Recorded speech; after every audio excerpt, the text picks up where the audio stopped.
नमस्कार, मैं हूँ गजानंद वर्मा।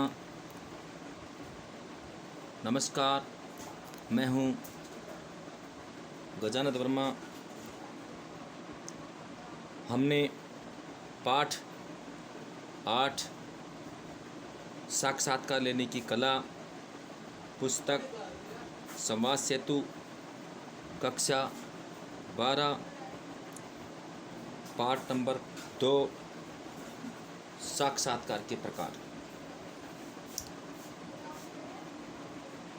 अभी हमने इससे पूर्व पाठ में पढ़ा साक्षात्कार किसे कहते हैं, साक्षात्कार के क्या तरीके हैं, किस किस नाम से साक्षात्कार को जानते हैं, किस तरह साक्षात्कार लिया जाता है। ये सारी चीज़ें हमने इसलिए पीछे पार्ट में पढ़ा। आज हम साक्षात्कार के प्रकार को पढ़ेंगे। मौलिक रूप से साक्षात्कार 2 तरह के होते हैं। पहला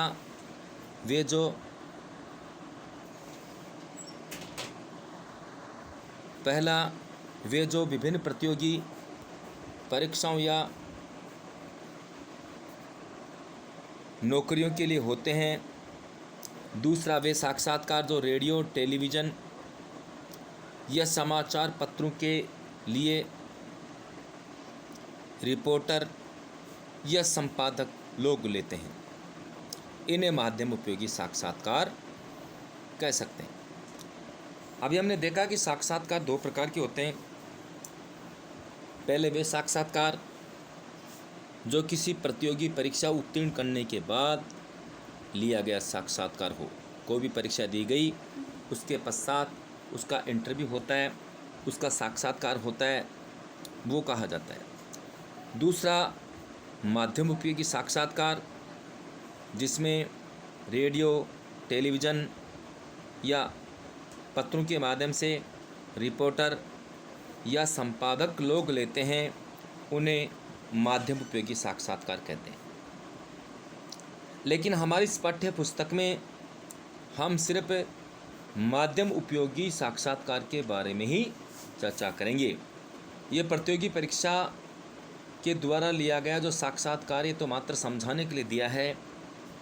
बाकी इस पाठ्य पुस्तक में इस पाठ में सिर्फ माध्यम उपयोगी साक्षात्कार की ही चर्चा की गई है। इसीलिए अब हम इसमें माध्यम उपयोगी साक्षात्कार के बारे में ही पढ़ेंगे। प्रतियोगितात्मक साक्षात्कार माध्यम उपयोगी साक्षात्कार से पूरी तरह भिन्न होता है। क्योंकि किस तरह से भिन्न होता है? प्रतियोगी परीक्षाओं के उत्तीर्ण होने के बाद में लिए गए साक्षात्कार लोगों को नहीं दिखाते, उस साक्षात्कार को गुप्त रखा जाता है।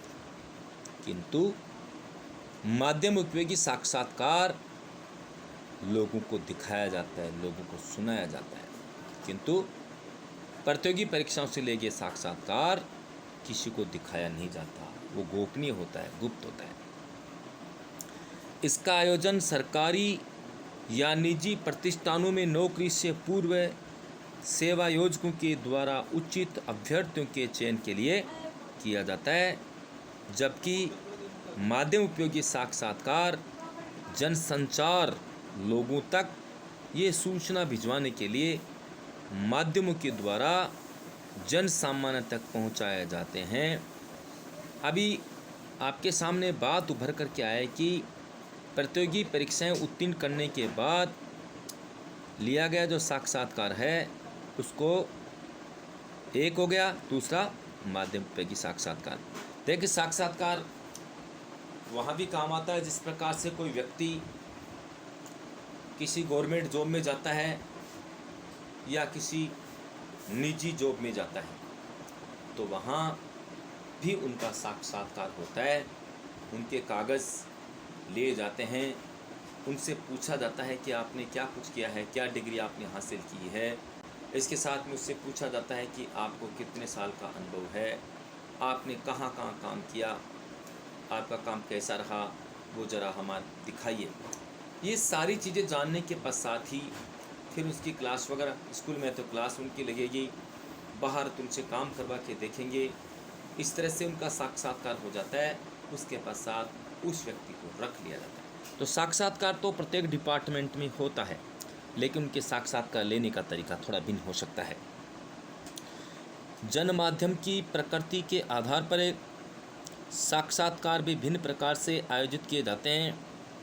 इनके सैद्धांतिक एवं व्यवहारिक पक्षों में भी बहुत अंतर होता है, जिसकी संपूर्ण और स्पष्ट जानकारी का होना साक्षात्कारदाता और साक्षात्कारकर्ता दोनों के लिए आवश्यक होता है।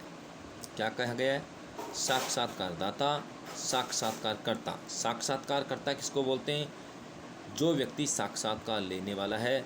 साक्षात्कारदाता, जो व्यक्ति साक्षात्कार देने वाला है, अर्थात उनके प्रश्नों का उत्तर देने वाला। माध्यम के अनुसार ही कर्ता और दाता अपनी तैयारी कर सकते हैं।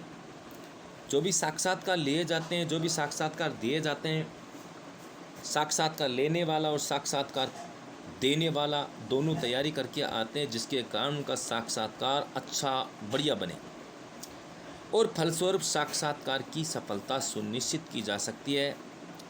फिलहाल हम इस अध्याय में जन माध्यम वाले साक्षात्कार की चर्चा करेंगे। जो लोगों का साक्षात्कार ले उसके बारे में चर्चा करेंगे। जन माध्यमों के आधार पर साक्षात्कार दो प्रकार के हो सकते हैं। जन माध्यम भी दो प्रकार का, पहला प्रिंट मीडिया के लिए गए साक्षात्कार और दूसरा होता है इलेक्ट्रॉनिक मीडिया से लिए गए साक्षात्कार। हमने देखा कि जन माध्यम तक जो साक्षात्कार है, जन माध्यम वाला साक्षात्कार की चर्चा करते हैं, जिसको माध्यम साक्षात्कार भी कहते हैं, माध्यम उपयोगी साक्षात्कार भी कहते हैं। इस पाठ में अभी चर्चा भी की है कि इस पाठ के अंदर जो प्रतियोगी परीक्षा उत्तीर्ण करने वाले साक्षात्कार की चर्चा नहीं होगी, मात्र इसको समझाने के लिए दिया है। इस पाठ में जन माध्यम साक्षात्कार या माध्यम उपयोगी साक्षात्कार की चर्चा की गई है, जिसमें पहला साक्षात्कार होता है प्रिंट मीडिया से लिया गया साक्षात्कार, जिसमें पत्र पत्रिका अखबार आती है। दूसरा साक्षात्कार हो गया इलेक्ट्रॉनिक मीडिया से लिया गया साक्षात्कार। और इलेक्ट्रॉनिक मीडिया से लिए गए साक्षात्कार के अंदर जैसे रेडियो, टेलीविज़न या आजकल क्या कि इंटरनेट आदि पर भी साक्षात्कार लिए जाते हैं, साक्षात्कार दिए जाते हैं।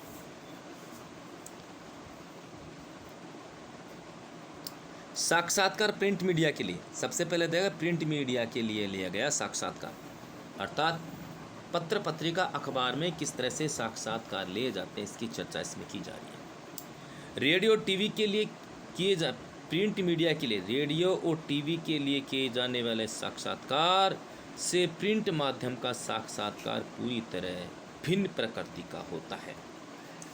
ये कहना चाहते हैं कि रेडियो टेलीविज़न से लिया गया साक्षात्कार, इसके अलावा प्रिंट मीडिया से लिए गए साक्षात्कार पूर्णतः भिन्न होता है, पूर्णतः अलग होता है, अर्थात इनका साक्षात्कार पूर्णतः अलग होता है। इनकी व्यवस्था, उनका बनाना सब कुछ अलग अलग होता है। यद्यपि इस माध्यम से साक्षात्कार में भी रिपोर्टर टेप रिकॉर्डर या कैमरे का उपयोग कर सकता है। जैसे प्रिंट मीडिया से लिए गए साक्षात्कार में आदमी टेप रिकॉर्डर और कैमरे का उपयोग भी कर सकता है, कैमरे का उपयोग कर सकता है, टेप रिकॉर्डर का उपयोग कर सकता है। लेकिन फिर भी क्या है कि प्रिंट मीडिया के माध्यम से उसको लिखना ही पड़ता है, और अगर फ़ोटो ले लिए तो फ़ोटो उसमें छाप सकते हैं। फ़र्क इतना ही है, प्रिंट मीडिया से ले गए साक्षात्कार में फ़ोटो उसकी छाप सकते हैं, कैमरा है तो, लेकिन फिर भी उनको बोल के नहीं, बल्कि प्रिंट मीडिया में उनको छापना पड़ेगा, उनको लिखना ही पड़ेगा। लेकिन उसे अंतिम रूप उसे सुनकर लिखना और टाइप करना ही पड़ता है। ये सब कुछ होने के पश्चात अंत में प्रिंट मीडिया में अखबार में छापना ही पड़ेगा। उनकी आवाज़, उनके चित्र दिखते नहीं। हाँ, आपके पास में अगर कैमरा है तो कैमरे के माध्यम से महत्वपूर्ण चीज़ों का फ़ोटो लेकर उसे फ़ोटो को तुम छाप सकते हो, दिखा सकते हो, किंतु फिर भी प्रिंट मीडिया में इन सबको लिखना ही पड़ता है, अर्थात लिखित रूप में लोगों के सामने पेश करना पड़ता है। प्रिंट मीडिया के लिए किए जाने वाले साक्षात्कार में दाता और कर्ता के हाव भाव, शारीरिक गतियों और वेशभूषा का कोई महत्व नहीं होता। इस पाठ के माध्यम से कहना चाहते हैं कि वे जिस प्रकार से प्रिंट मीडिया से लिए गए साक्षात्कार में व्यक्ति के हाव भाव, शारीरिक गतिविधियाँ, वेशभूषा, उसका कोई महत्व नहीं होता। अर्थात उसने कैसे कपड़े पहन रखे हैं, उसके हाव भाव कैसे हैं, उसकी सूरत कैसी है, उसकी वेशभूषा कैसी है, इससे प्रिंट मीडिया में कोई लेना देना नहीं है। क्योंकि प्रिंट मीडिया में साक्षात्कार जिस व्यक्ति का लिया भी जाता है, व्यक्ति बोल करके चुप हो जाता है। उसके पश्चात जो पत्रकार होते हैं, जो संवाददाता होते हैं, उनको विचार करके, उनकी बातों को सुनने के बाद विचार करके कुछ खुद के विचार भी जोड़ करके उसमें लिख देते हैं। अर्थात उनकी वेशभूषा, उनकी सूरत, उनकी बोली, उनसे कोई लेना देना नहीं है।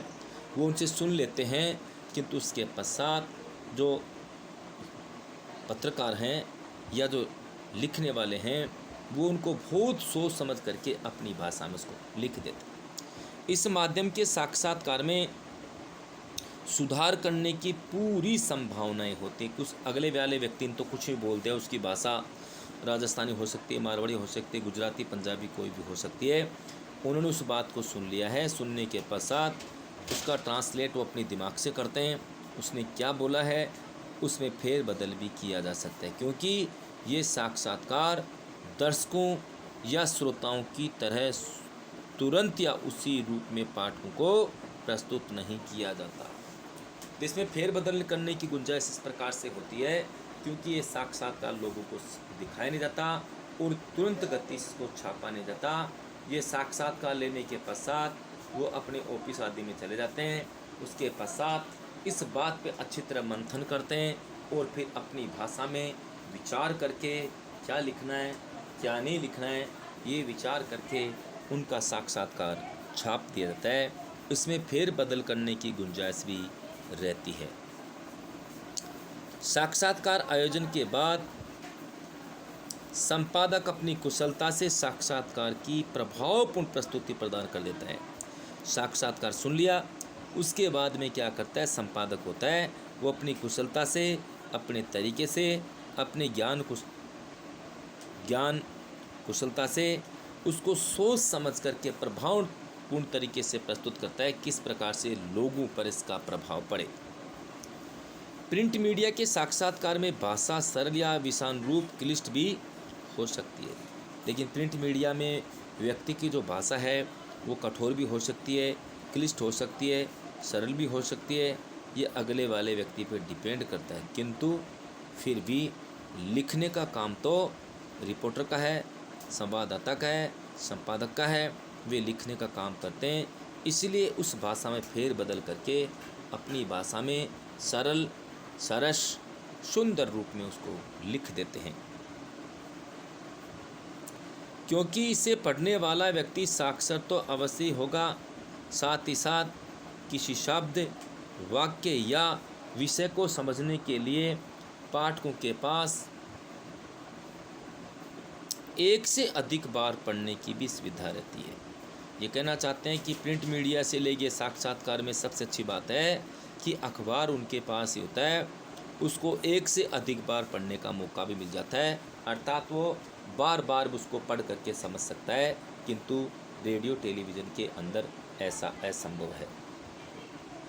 इस माध्यम के साक्षात्कार में समय सीमा का भी कोई प्रतिबंध नहीं होता। ये साक्षात्कार लिया जाता है, इसमें समय सीमा नहीं होती, क्योंकि उसने बोल के बता दिया, लेकिन अंत में लिखने का काम तो संपादक का है। वो कितना उसमें लिख पाते हैं, कितना उसमें से काम की चीज़ लेते हैं, बाकी चीज़ों को हटा देंगे, इसलिए उस पर बोलने वाले का कोई प्रतिबंध नहीं होता। लेकिन समाचार पत्र या पत्रिका में उपलब्ध स्थान की जानकारी अवश्य रखनी पड़ती है। प्रिंट मीडिया के लिए यदा कदा सुविधानुसार साक्षात्कारदाता को प्रश्न लिखकर भी दे दिया जाता है। कई बार क्या होता है, प्रिंट मीडिया से ले गए साक्षात्कार में अमुक व्यक्ति यहाँ नहीं है, दूर है, इसीलिए ये प्रश्न लिखकर उनको भेज देते हैं। दूर बैठा व्यक्ति उन प्रश्नों के उत्तर दूसरे कागज़ में लिख करके दे देता है। इसके पश्चात प्रश्न और उत्तरों को तरीके से लिख करके उस साक्षात्कार को तैयार कर लेते हैं। इस तरह से भी साक्षात्कार प्रिंट मीडिया के द्वारा लिया जा सकता है। साथ में प्रिंट मीडिया से लिए गए साक्षात्कार में जरूर नहीं है साक्षात्कारदाता साक्षात्कारकर्ता दोनों आमने सामने बैठ करके साक्षात्कार करें। ये इसमें कोई शर्त नहीं होती, लिख करके भी भेज सकते हैं, वो दूर बैठ करके भी इसका साक्षात्कार हो सकता है, किंतु प्रिंट मीडिया में ऐसा नहीं है। हाँ, इसमें दे रखा है, हाँ आगे इसमें दे भी रखा है कि जिनका उत्तर वह लिख कर भी भेज देता है और फिर उसे प्रकाशित कर दिया जाता है। कहने का अर्थ है कि प्रिंट मीडिया के साक्षात्कार में दाता और कर्ता को एक दूसरे के सामने बैठकर बातचीत करने की बाध्यता नहीं होती। ये जरूर नहीं है, उनको बाध्य नहीं किया जा सकता कि आप एक दूसरे के सामने बैठ करके साक्षात्कार दें, साक्षात्कार लें। कारण क्योंकि लिखने का काम तो संपादक का होता है, उनको जो भी मसाला मिल जाता है, जो सामग्री उपलब्ध होती है, उसके अनुसार अपने विचार प्रकट करते हुए अपनी भाषा में सरल भाषा का उपयोग करते हैं। जबकि इलेक्ट्रॉनिक मीडिया के साक्षात्कार में ऐसा करना आवश्यक होता है, अर्थात इलेक्ट्रॉनिक मीडिया में दोनों आमने सामने बैठें तो ही साक्षात्कार अच्छा होगा, अन्यथा मुश्किल है। क्योंकि उस व्यक्ति के साक्षात्कार को रेडियो के माध्यम से सुनाया जाता है और टेलीविज़न के माध्यम से सुनाया और दिखाया भी जाता है। प्रिंट माध्यम में साक्षात्कार को प्रस्तुत करने के लिए वर्णनात्मक शैली भी अपनाई जाती है, वर्णों की आदत जा सकती है, जिसमें प्रश्नकर्ता अपने द्वारा पूछे गए प्रश्नों और दाता द्वारा दिए गए उत्तरों को जोड़ते हुए क्रमबद्ध रूप में एक कथात्मक शैली में प्रस्तुत करता है। देखा कि कैसा होता है, जिस प्रकार से कथात्मक रूप में प्रस्तुत कैसे करता है। जैसे मान लीजिए अमुक व्यक्ति जो साक्षात्कार दाता है, दूर बैठा है, वो उसको साक्षात्कार के माध्यम से ज़रूरी नहीं है कि वो उसके सामने साक्षात्कार करे, उनसे प्रश्न करता जाएगा, उन प्रश्नों के उत्तर वह लिख करके भेज देगा। उसके पश्चात अमुक व्यक्ति ला करके संपादक को देगा, वे उस साक्षात्कार को अपने तरीके से ठीक करते हैं। पहले प्रश्न फिर उत्तर, फिर प्रश्न फिर उत्तर, इस तरह सेट कर देते हैं।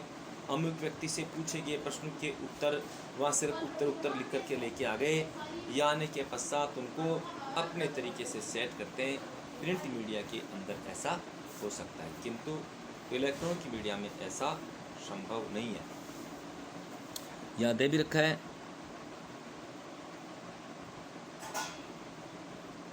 इसमें साक्षात्कार लेखक साक्षात्कारदाता की भाव व्यक्ति को भी लिख देता है।